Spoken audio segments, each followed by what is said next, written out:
I'm Izabela. And I'm Skye. And we're part of Cadence's Fourth Wall Student Forum. We're here tonight on set for the opening night of Sight Unseen. Let's check it out.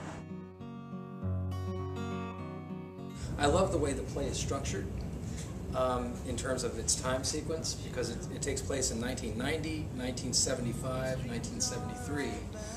But even in 1990, it's a week later, it's an hour before, it's all these different time shifts. And so the story unfolds like a puzzle. You get a snippet here, and then a snippet there, and then a snippet back here, and eventually at the end it all kind of comes together. Well, the whole play uses flashbacks, so when we turn the entire stage around, we're using areas where it's kind of like you can't really tell what time it is. Like there's a scene in a studio which has no time in it, and then when we turn it around, it's a kitchen scene in like the 90s. So by using that, we can utilize different times and spaces and things like that. One of the main themes within Sight Unseen is the quality of art versus fame. Could you please expound upon that? I'm glad you asked me that question, because my character in particular is really identifying that within this play, and it is my role to dig in with Jonathan Baxman and what is his take on celebrity and what is so appealing about fame and celebrity. Even though this play was written, I believe, in the late 80s, it is still so incredibly relevant.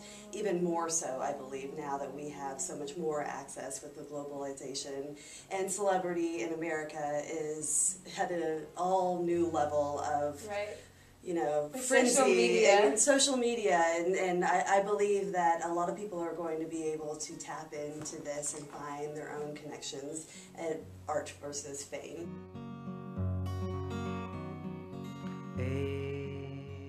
The show itself, I think, is gorgeous.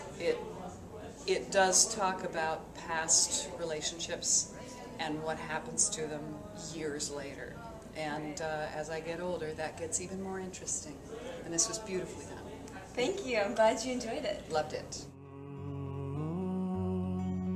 She'll change her tune. In restless walks, she'll prowl the night. July, she will fly and give no warning to her flight.